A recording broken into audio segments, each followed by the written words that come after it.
आज के मुख्य समाचार। पांगी की समस्याओं को लेकर भाजपा विधायक डॉक्टर जनकराज गंभीर। श्रीमद् भागवत कथा का शुभारंभ, कलश यात्रा से गूंजा शिमला। सुबनाड़ा में दर्दनाक हादसा, हिमाचल स्कूल शिक्षा बोर्ड की बड़ी चूक। संजीव गांधी ने डीजीपी अतुल वर्मा पर लगाए गंभीर आरोप। कुत्तों के काटने की बढ़ती घटनाओं पर महापौर ने दिखाई चिंता। बस किराया बढ़ोतरी पर उप मुख्यमंत्री का बड़ा फैसला। अब समाचार विस्तार से। भाजपा विधायक डॉक्टर जनकराज ने पांगी घाटी की जमीनी समस्याओं को लेकर सरकार का ध्यान आकर्षित करने के उद्देश्य से आज शिमला में प्रेस वार्ता का आयोजन किया। इस दौरान उन्होंने अपने विधानसभा क्षेत्र की गंभीर समस्याओं को विस्तार से मीडिया के समक्ष रखा और मुख्यमंत्री सुखविंदर सिंह सुक्खू से तत्काल हस्तक्षेप की अपील की। डॉक्टर जनकराज ने बताया कि पांगी जैसे दुर्गम और सबसे बड़ी विधानसभा क्षेत्र में आज भी पीने की पानी की आपूर्ति बिना किसी जांच के सीधे घरों में की जा रही है, जो कि स्वास्थ्य के लिए गंभीर खतरा बन चुकी है।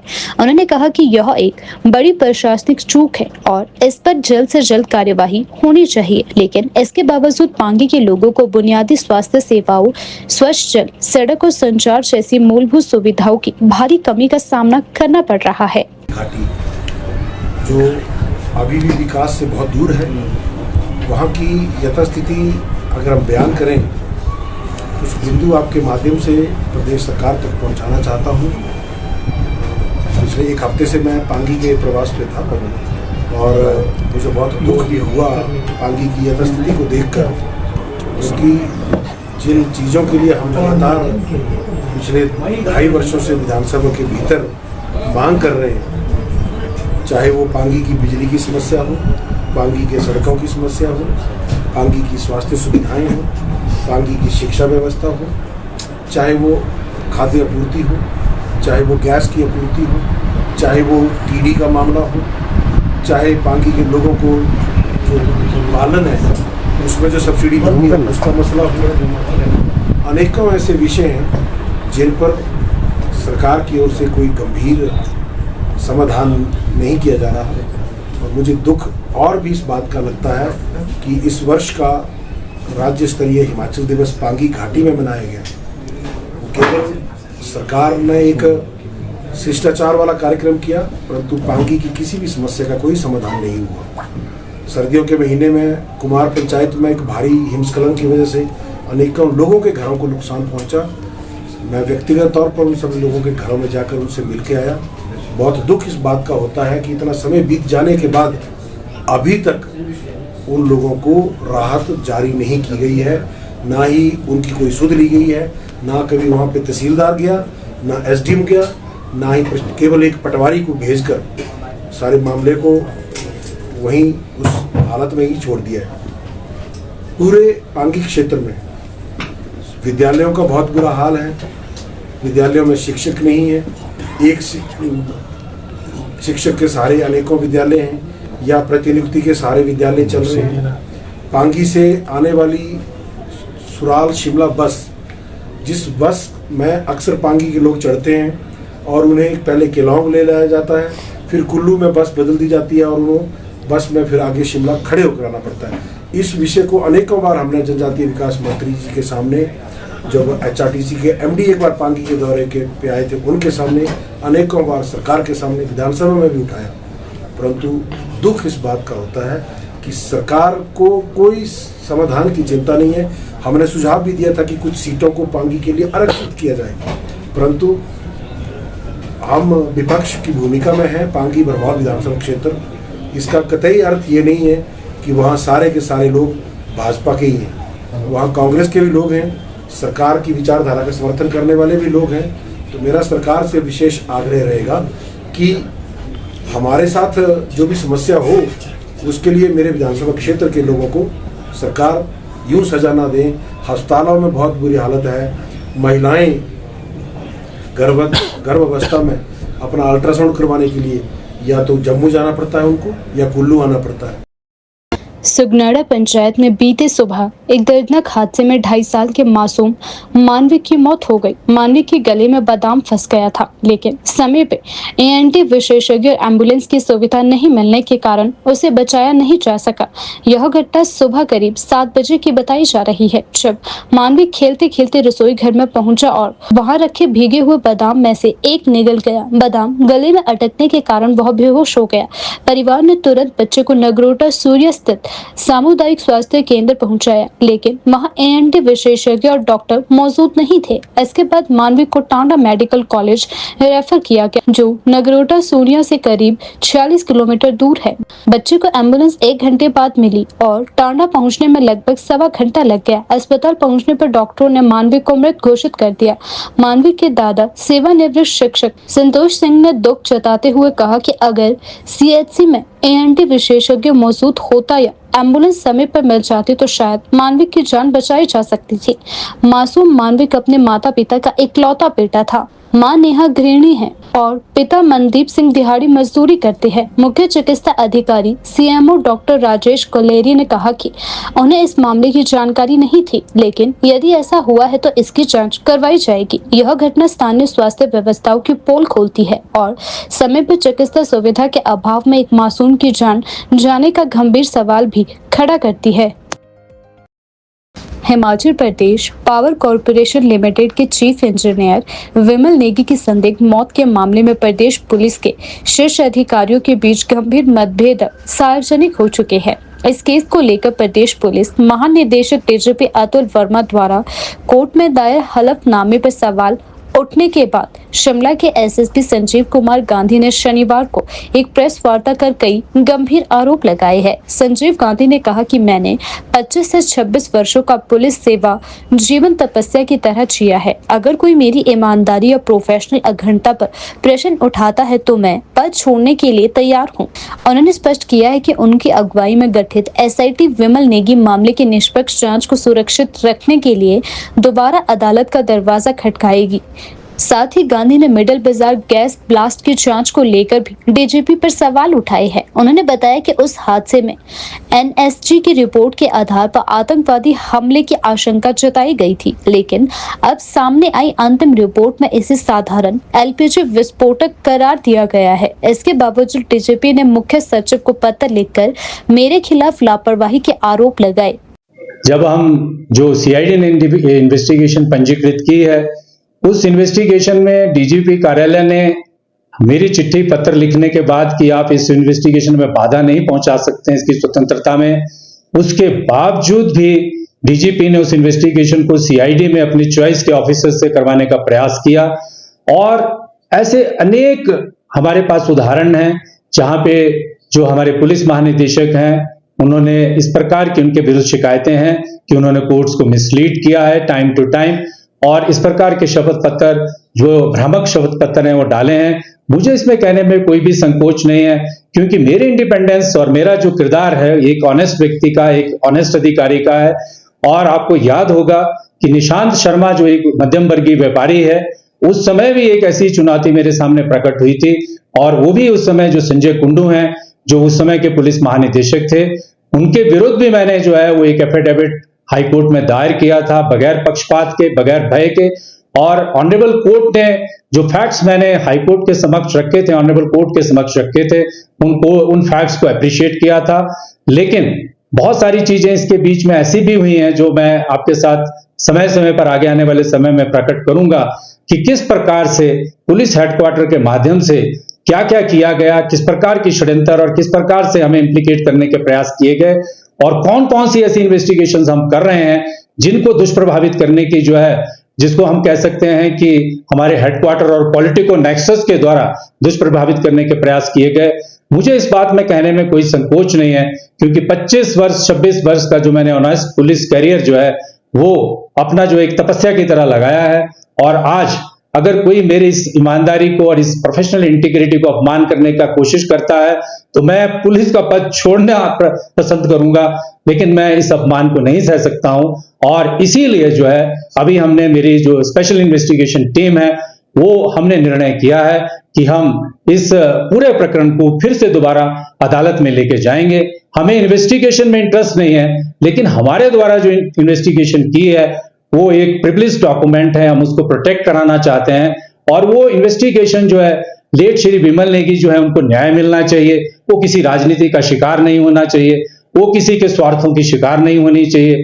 किसी को एक्सटेंशन चाहिए, किसी को कोई पद चाहिए, संजीव गांधी को कुछ नहीं चाहिए। वो विमल नेगी जी को जो है न्याय दिलाना चाहते हैं और उसी दिशा में एक सच्ची पक्की इन्वेस्टिगेशन कर रहे हैं।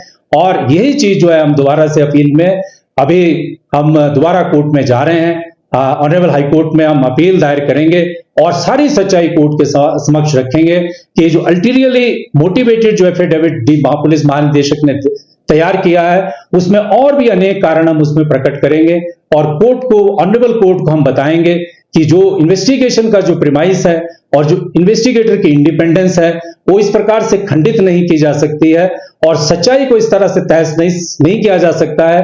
एक व्यक्ति की इस तरह से जान गई है और उसके ऊपर जो है इस प्रकार से जो है स्वार्थ सिद्धि नहीं की जा सकती है। हमारी इन्वेस्टिगेशन जो है ट्रुथफुल है और हम श्री विमल नेगी जी को न्याय दिलाने के लिए कमिटेड हैं। आर्ट ऑफ लिविंग शिमला द्वारा श्रीमद् भागवत कथा का आयोजन आज से 29 मई 2025 तक राधा कृष्ण मंदिर गंज बाजार में किया जा रहा है। यह कथा प्रतिदिन दोपहर 3 बजे से शाम 6 बजे तक आयोजित की जाएगी। आज कथा के शुभारंभ के अवसर पर भव्य कलश यात्रा राधा कृष्ण मंदिर से लोअर बाजार तक निकाली गई, जो पुनः मंदिर परिसर में वापस पहुंची। भक्तों ने उल्लास पूर्वक कलश यात्रा में भाग लिया। यह धार्मिक आयोजन शिमला शहर वासियों के लिए एक आध्यात्मिक उत्सव का रूप ले चुका है, जिसमें प्रतिदिन सैकड़ों श्रद्धालुओं के भाग लेने की संभावना है। आयोजकों ने सभी श्रद्धालुओं से समय पर पहुंचने और अनुशासन बनाए रखने की अपील की है। हाँ जी, ये आर्ट ऑफ लिविंग चैप्टर जो शिमला का है वो हम लोग यहाँ पे श्रीमद् भागवत गीता का आयोजन हमने किया है यहाँ पे गंज मंदिर श्री राधा कृष्ण मंदिर में। और इसके लिए जो है अभी कलश यात्रा जस्ट स्टार्ट होने वाली है और इसके लिए जो शाम को हर रोज 3 बजे से लेकर 6 बजे तक 23 तारीख से लेकर 29 तारीख तक जो है कथा का आयोजन यहाँ पे होगा, जिसके लिए कथावाचक हमारे बेंगलोर आश्रम से आए हुए हैं। तो मैं सभी लोगों को आमंत्रित करूँगा कि वो आएँ और यहाँ पर कथा का श्रवण करें। कथा के बाद जो है अंतिम दिन हम एक बड़े भंडारे का भी आयोजन यहाँ पे कर रहे हैं। तो आप सब लोग आइए और इसका स्वाद लीजिए। धन्यवाद।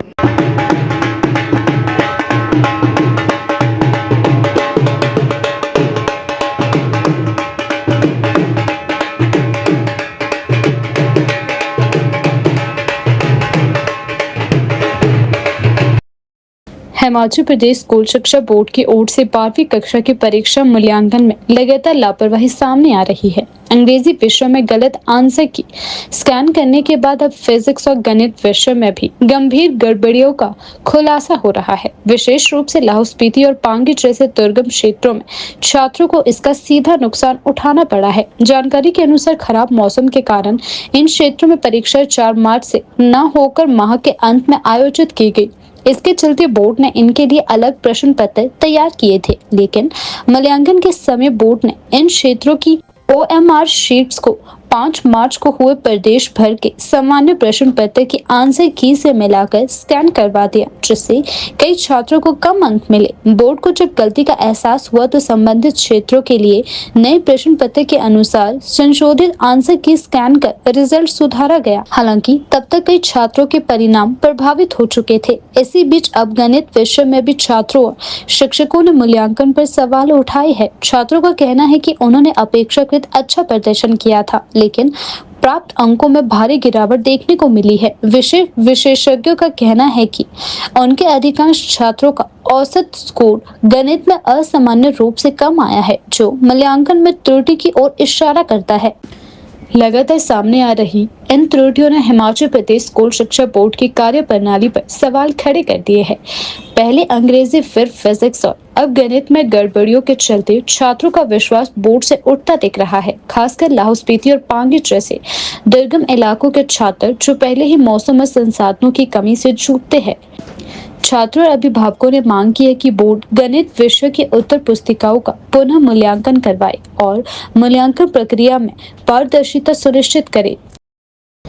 शिमला शहर में आवारा कुत्तों के काटने की बढ़ती घटनाओं को लेकर महापौर ने आज एक महत्वपूर्ण प्रेस वार्ता की।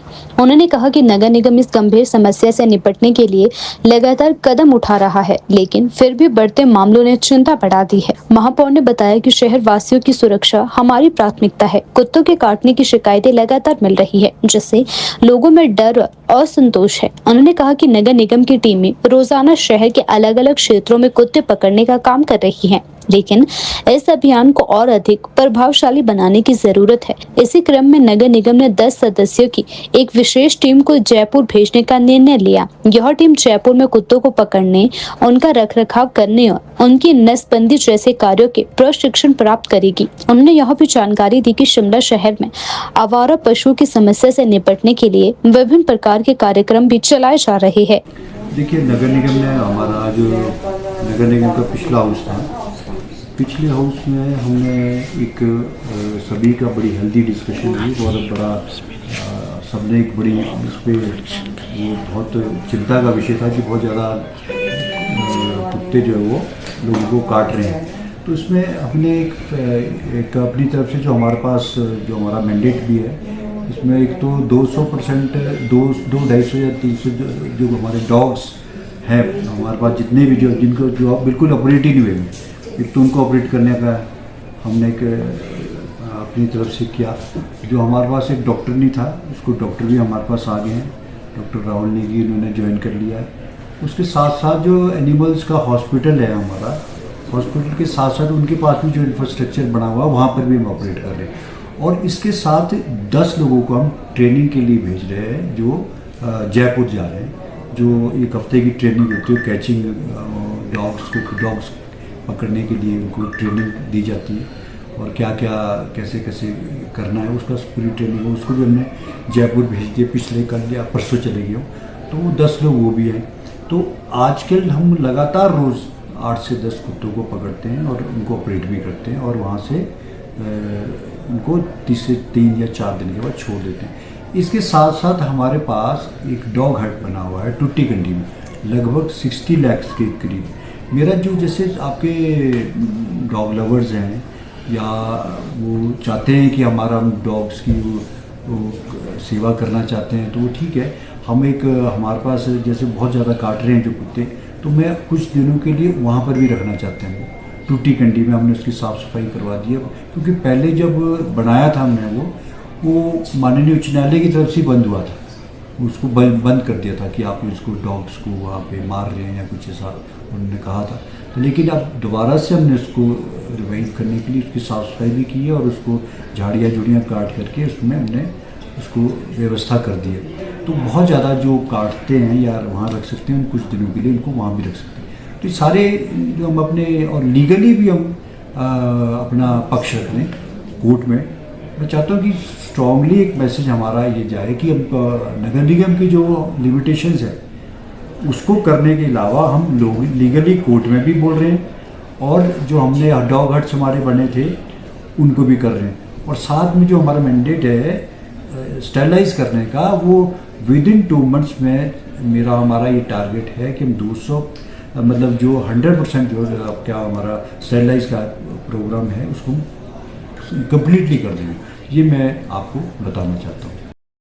हिमाचल प्रदेश के उप मुख्यमंत्री मुकेश अग्निहोत्री ने आज एक प्रेस वार्ता में स्कूल जाने वाले बच्चों के लिए HRTC बस किराया बढ़ोतरी पर अभिभावकों की चिंताओं को गंभीरता से लेते हुए राहत देने का ऐलान किया। उन्होंने बताया कि प्रदेश भर में बड़ी संख्या में अभिभावकों ने उनसे मुलाकात कर इस मुद्दे पर आपत्ति जताई है। उप मुख्यमंत्री ने कहा कि बहुत से अभिभावक मुझसे मिलने आए और उन्होंने स्पष्ट कहा कि हाल ही में बस किराए में जो वृद्धि हुई है वह उनके लिए आर्थिक रूप से भारी पड़ रही है। खासकर ऐसे परिवार जिनके एक ही स्कूल में 2 या 3 बच्चे पढ़ते हैं, उनके लिए यह बोझ और बढ़ चुका है। इन जन भावनाओं को समझते हुए सरकार ने कुछ विशेष किलोमीटर की दूरी और किराए के कुछ स्लैब में प्रतिशत के आधार पर छूट देने का निर्णय लिया है। इससे ऐसे परिवारों को बड़ी राहत मिलेगी जिनके बच्चों को रोजाना स्कूल आने जाने के लिए HRTC बस सेवा का उपयोग करना पड़ता है। हमने जो रेट्स तय किए थे उस पे पेरेंट्स का ऐतराज़ था। उनका कुछ का कहना था कि हमारे कोई कह रहा था कि 2 बच्चे पढ़ते हैं, कोई कह रहा था 3 बच्चे पढ़ते हैं, और उससे उस हिसाब से हमें ये राशि देनी संभव नहीं हो पा रही है। तो हमने एमडी साहब के साथ और हमारे ऑफिसर्स के साथ द्वारा से उस पर गौर किया, तो हमने जो हमारा जो 1800 का स्लैब है, 2 स्लैब थे हमारे, एक 1800 का, एक 2500 का। तो पेरेंट्स में से ही कुछ लोगों ने बात रखी कि आप 1200 और 1800 के स्लैब तय करें। तो और कुछ का कहना था कि जो 5 किलोमीटर का स्लैब है 1800 का, उसको 6 किलोमीटर का कर दें। तो हमने उनकी बात को अधिमान देते हुए, क्योंकि बच्चों का मसला है और हम वेलफेयर ऑर्गेनाइजेशन भी हैं, हम बहुत दूसरे लोगों की मदद करते हैं, और उस लिहाज से हमने जो पहला स्लैब हमारा है उसमें 600 रुपये की कमी कर दी है। 1800 से उसको 1200 रुपये कर दिया है, और उसका 1 किलोमीटर बढ़ा के 1 से 5 की बजाय 1 से 6 कर दिया है, और इसमें मेजॉरिटी बच्चे कवर हो जाएंगे। और सेकंड स्लैब जो है हमने जो हमारा 5 से 10 का होता था, उसको हमने 6 से 12 कर दिया, उसमें 2 किलोमीटर बढ़ गए, और उसको हमने 1800 रुपये कर दिया। और 2500 से 1800 का मतलब आप देख लें 700 रुपया उसमें कम कर दिया, 600 रुपया फर्स्ट स्लैब में। इसमें लगभग दोनों में मेजॉरिटी बच्चे कवर हो जाएंगे, जो रेस्ट रह जाएंगे किसी किलोमीटर माइलेज तक, वो 2000 रुपये उनसे चार्ज होंगे। तो किलोमीटर में भी हमने इजाफा किया है, 1 से 6 का और 6 से 12 का, और एक स्लैब में हमने 600 रुपये घटा दिया पेरेंट्स की पुरजोर मांग पे, एक स्लैब में हमने 700 रुपये घटा दिया।